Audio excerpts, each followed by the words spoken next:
مولانا میگه خون چون می جوشد منش از شعر رنگی میزنم. این خون منه.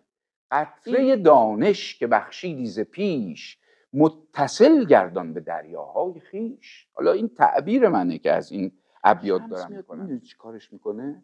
میاد این قطره رو، این قطره کودکانه مولانا رو میبینه و بهش میگه بیا اینجا، یه دقیقه بیا اینجا، من میخوام یه چیزی نشونت بدم. او رو میبره با یه دریا روبروش میکنه. میخوام بگم که یک شخصی مثل مولانا برای اینکه برسه به این نقطه‌ای که میگه که گریه بودم خنده شدم، مرده بودم زنده شدم، این فرایند گذر از گریه به خنده و مردگی به زندگی چجوری اتفاق افتاده؟ شاید برای ما سوال باشه همیشه که اصلا اولا این خنده یعنی چی؟ یعنی یه آدمی بوده هر جا میشسته هر هر میخندیده؟ به چی میخندیده؟ چه چیز خنده داری دیده بوده؟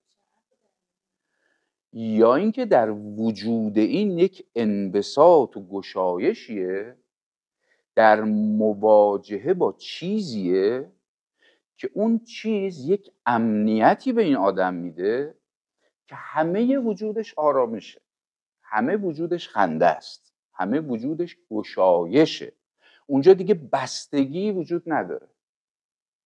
من چند تا بیت از مولوی میخوام بخونم و یه روایتی از این چند تا بیت درباره اتفاقی که برای مولانا افتاده و این اتفاق سراسر وجود این آدم رو جوری تحت تأثیر قرار داده که بعد از اون انگار این آدم هر حرفی که میزنه همه حرفاش یکیه، همش داره از این موضوع داره حرف میزنه ولی به شکل‌های مختلفی.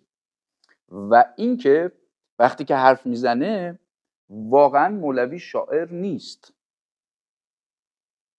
مثل شاعرای دیگه‌ای که میناگری میکنن و کلمات رو کنار همدیگه میچینن و مفهوم سازی میکنن، بلکه خودش میگه این چیزی که من دارم تقدیم شما میکنم این خون منه، این عصاره وجود منه و من امیدوارم که شما قدرشناس باشید، درک کنید که چه چیز ارزشمندی رو من به رایگان دارم در اختیار شما قرار میدم. چون خیلی وقت آدم‌ها وقتی یه چیزی رایگان در اختیارشون قرار میگیره فکر میکنن که این که رایگانه پس بی ارزش، ارزشش کمه. مولانا میگه خون چون می جوشد منش از شعر رنگی میزنم. این خون منه، این عصاره وجود منه، این جان منه و من این جان رو رنگی از کلمات و شعر میزنم و به این صورت درش میارم. این چکیده تجربه زیسته منه. ابیاتی که من این ابیات رو 1000 بار خوندم خودم و تو این چند روز اخیر به این نتیجه رسیدم که واقعا 1000 بار خوندم و شاید فکر کردم که معنیش رو هم درک کردم، ولی با این دید هیچ وقت بهش نگاه نکرده بودم که این داره خود تحول مولانا رو داره به یه نحوی داره بیان میکنه. این ابیاتی که من دارم میخوام بخونم براتون بین 2 تا داستان بسیار مهم توی مثنوی قرار گرفته. داستان طوطی و بازرگان که به نحوی نشون دهنده اونم نشون دهنده این سیر معنوی و این گذار روحانی مولاناست و داستان پیر چنگی که هفته پیش خوندیمش و اینم داره به نحوی همون تجربه رو بیان میکنه که شمس این رو در برابر چشمش قرار داده. میگه که این همه گفتیم لیکن در بسیج بی عنایات خدا هیچیم هیچ، بی عنایات حق و خاصان حق گر ملک باشد سیاه هستش ورق. خب بعد میگه ای خدا ای فضل تو حاجت روا، با تو یاد هیچ کس نبود روا. تو وقتی هستی یاد هیچ کس نبود با تو، یعنی با وجود تو یاد کردن از هیچ کس روا نیست. ای خدا، ای فضل تو حاجت روا، ای کسی که خوبی های تو نیازهای ما رو برآورده میکنه. وقتی که تو هستی من برای چی باید اصلا برم سراغ دیگری؟ اصلا جایی برای نیازی برای من نمیمونه. اینو کی داره میگه؟ کسی که خودش رو داره در دستان خداوند داره میبینه. این یک گفتار زبانی نیست، این یک نوع وجوده که مولانا بعد از این مواجهه شگفت‌انگیز با شمس به این نقطه رسیده. ببین توی بیت بعدی میگه قطره دانش که بخشیدی ز پیش، متصل گردان به دریاهای خیش. حالا این تعبیر منه که از این ابیات دارم میکنم که ببینید مولانا 40 سال حدوداً زندگی کرده، توی این 40 سال آدم برجسته‌ای بوده، به مدارج علمی رسیده، جایگاه اجتماعی پیدا کرده برای خودش، کلی برای خودش یه آدمیه که سجاده نشین باوقاریه، زاهدیه برای خودش، مفتی شهره، یه چیزی، یه قطره دانش، یه قطره‌ای برای خودش جمع جو کرده، به این مینازه یک سره، هر جا میره با این قطره میره، هر جا میره این قطره رو نمایش میده، چکیده وجودشه و به این افتخار میکنه. شمس میاد میدونی چی کارش میکنه؟ میاد این قطره رو، این قطره کودکانه مولانا رو میبینه و بهش میگه بیا اینجا، یه دقیقه بیا اینجا، من میخوام یه چیزی نشونت بدم. او رو میبره با یه دریا روبروش میکنه، میگه این دریا مال توئه، چرا دنبال یه قطره، چرا با قطره چکون بازی میکنی؟ تو اگر این قطره رو بندازی تو دریا، تو و این دریا و همه یکی هستی، تو چرا خودتو جدا کردی؟ قطره دانش که بخشیدی ز پیش، متصل گردان به دریاهای خیش. خدایا این قطره من رو به خودت متصل کن. وقتی که این اتفاق میفته دیگه بعد از اون این آدم بی‌پروا میشه. زهره شیر است مرا، جان دلیر است مرا. من دیگه ترس ندارم از کسی، من از چیزی نمیترسم، همه ترس‌های من فرو ریخت.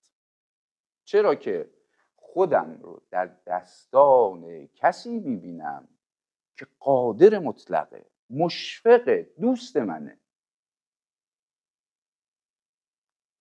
تمام از اول تا آخر مثنوی رو وقتی که شما میخونی همین داستان، یه روز به صورت داستان پادشاه و کنیزک جلوه‌گر میشه، یه روز به صورت داستان دقوقی میاد پیدا میشه، یه روز توتی و بازرگانه، یه روز میشه داستان پیر چنگی، همش همین به شکل‌های مختلف. البته این داستان بالاخره برای اینکه مولانا به این نقطه برسه بسیار فراز و فرود داشته، به این سادگی نبوده که، به این سادگی این قطره به جونش چسبیده بود. کندن از این قطره براش خیلی دردناک بود، ولی این مرحله رو تونست به صورت موفقیت آمیزی پشت سر بذاره، تونست از این مرحله عبور کنه. حالا که تونست از این مرحله عبور کنه تبدیل شد به یک آدمی که تجربه هاش میتونه برای من تجربه های ارزشمندی باشه. من اگر میخوام از این ترس ها، از این ناایمنی، از این اسارت ها، از این تنگناها، از این مضیقه ها عبور کنم، میام میشینم پیش این آدم و داستانش رو میخونم.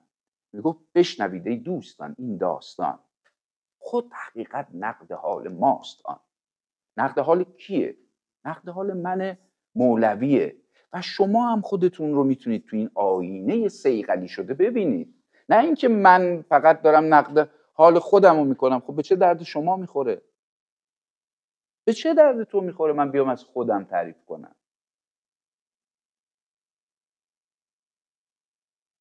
من وقتی که داستان موسی و شبان رو دارم تعریف میکنم همینه، وقتی که داستان موسی و فرعون رو دارم تعریف میکنم همینه. موسی و فرعون در هستی توست، باید این دو خصم را در خویش جست. یک روایت و یک داستان رو، اونم داستان سیر و سلوکی که خودش داشت، اندوخته هایی که خودش داشت و ناگهان مواجه شد با اینکه من چه کردم در این عمر. خرمن اعمال 40 ساله کجاست؟ با یهو با خودش مواجه شد که من 40 سال بدو کردم، حاصلش چیه؟ حاصلش کو؟ اونجا بود که متوجه شد که انگار این انباری که ما در این انبار متوجه شد که ما در این انبار گندم میکنیم، گندم جمع آمده گم میکنیم، نیندیشیم آخر ما به هوش که این خلل در گندم است از مکر موش. موش تا انبار ما حفره زده است و از فنش انبار ما ویران شده است. اول جان دفع شر موش کن، وانگهن در جمع گندم جوش کن یا کوش کن. تو نگهبانت مشکل داره، میری جمع میکنی شدی حمال این جمع کردنی ها، بدون اینکه بدونی که اصلا این کاری که این مسیری که داری پیش میری درسته یا نادرسته. من میخواستم فقط اشاره‌ای بکنم، نمیدونم هم که حالا چقدر در حد اشاره شد که بگذریم و بریم سراغ مثنوی. حالا اگر دوستان نکته‌ای به ذهنشون میرسه یا مطلبی هست که تو همین باره بخوان فرمایشی بکنن، فقط کوتاه لطفاً بفرمایید. که قطعه‌ای که خودش میگه که شما میگید یه قطعه یعنی آقای خامنه‌ای برای خودش همه چیز مطلق میشه. حالا وقتی میاد در مقابل در جهت همسو و همراه آقای شمس میشه، یعنی تمام اون وجه و راحت و مال و مقام و جا و همه رو میذاره کنار. تازه میگه بابا من میخوام بیام بحث بشم. یعنی همه اینا که جمع کرده بودن انبان موش هم شد به قول جناب عالی، چون هرچی جمع میکردم از اون رو در میاد. فکر میکردم جمع میکنم مثل مال امروز میگه و این خیلی جالب. زنده باد. آره میدونید دقیقاً شمس همین کارش کرد. یعنی هر چه که داشت ازش گفت ببین میتونی اونوری بری، هر طرف دلت میخواد بری، ولی اگه اینوری میخوای بیای نسیه من کار نمیکنم، نصف نیمه هم من کار نمیکنم. هر چی که داری باید حاضر باشی همه رو با من قمار بکنی، هر چه که داری. بعد گفت مولانا هم مرد این کار بود، یعنی حاضر شد که همه چیزشو بذاره زمین.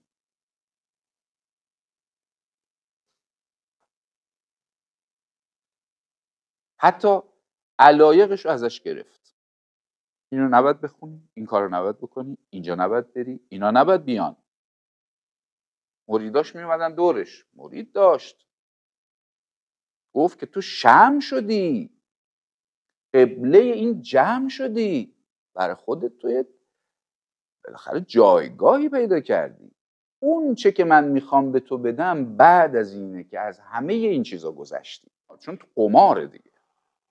خنکان قمار بازی که بباخت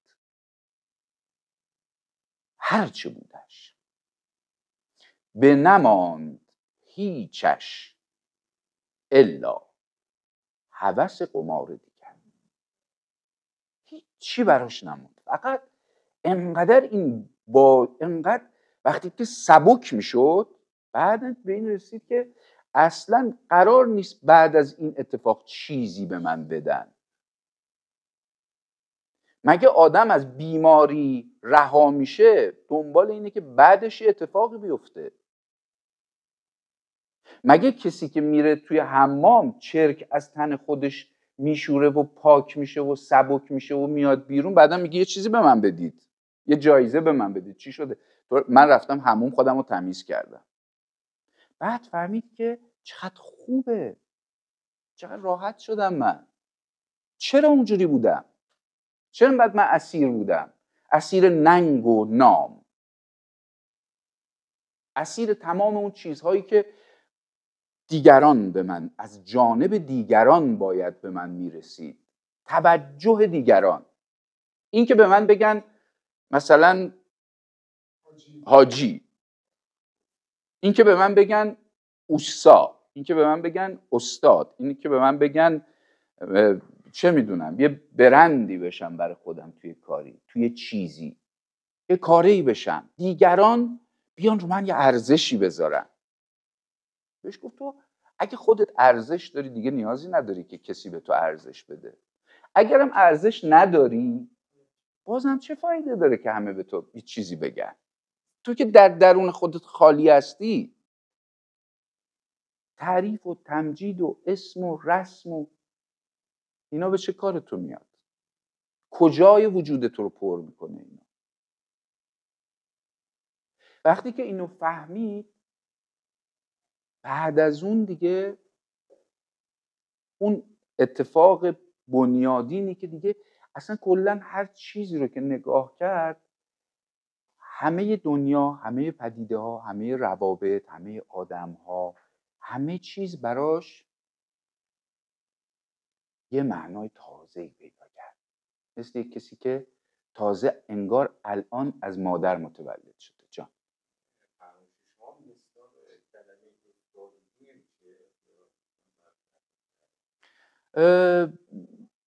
ببینید، افتادگی هم شاید توی مسیر این که به اونجا برسه و یا اینکه بعد از این هم یکی از چیزهاییه که آدمی که به هر صورت هیچ کدوم از اینا رو نداره دیگه براش اهمیتی نداره انگار که دیگران چه چیزی براش قائل باشن دیگه. یعنی اون غرور و تکبر رو همه رو گذاشته کنار دیگه.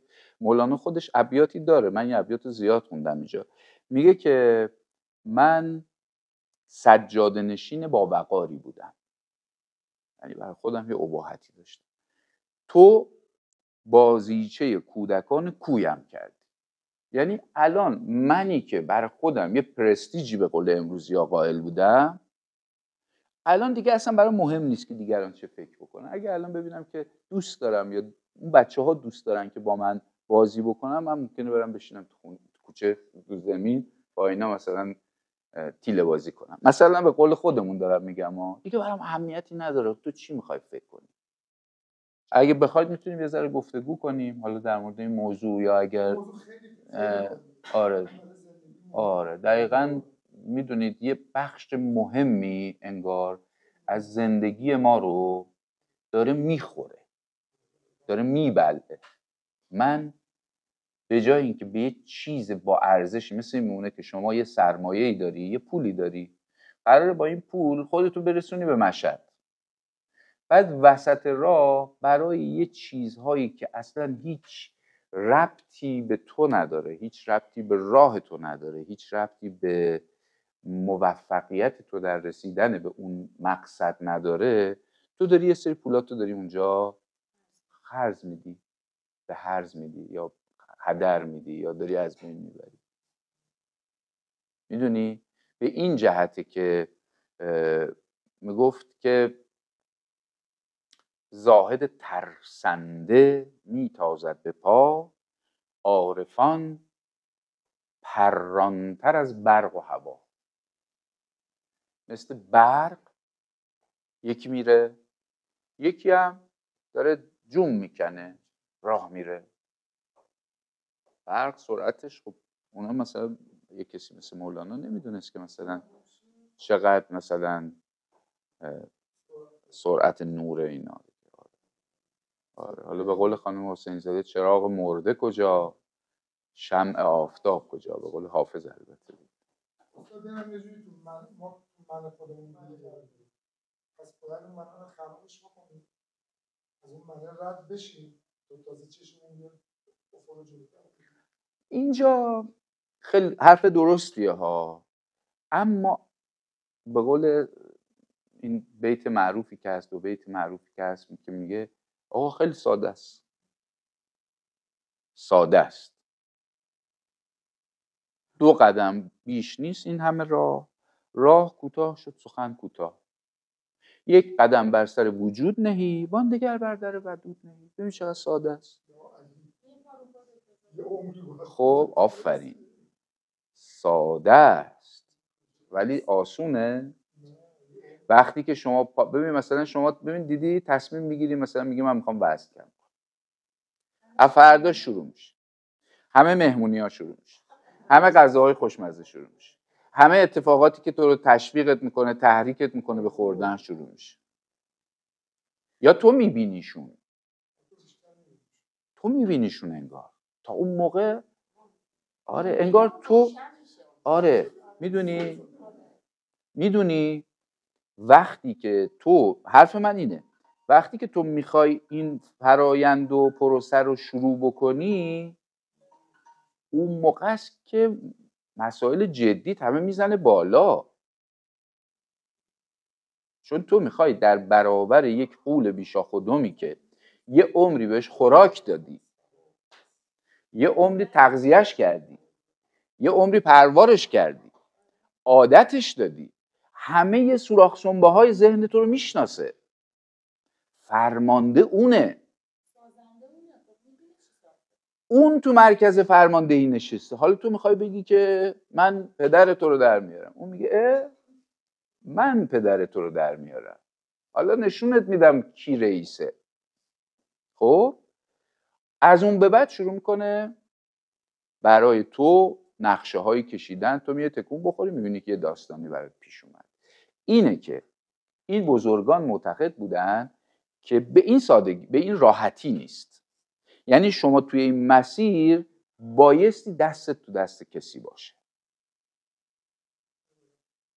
یعنی حتی به خواطر خودت، به اون چیزایی که تو ذهنت میرسه نمیتونی اعتماد کنی، باید کسی باشه که بتونی اینا رو بهش ارجاع بدی، ازش بپرسی آقا من الان این تو ذهنم گذشته چیکار کنم، من الان این فکر رو دارم میکنم چیکار بکنم، و اون به تو بگه که الان تو این مرحله مثلا اینجوری با تو هم فکری کنه، با تو همدلی بکنه، کمکت بکنه.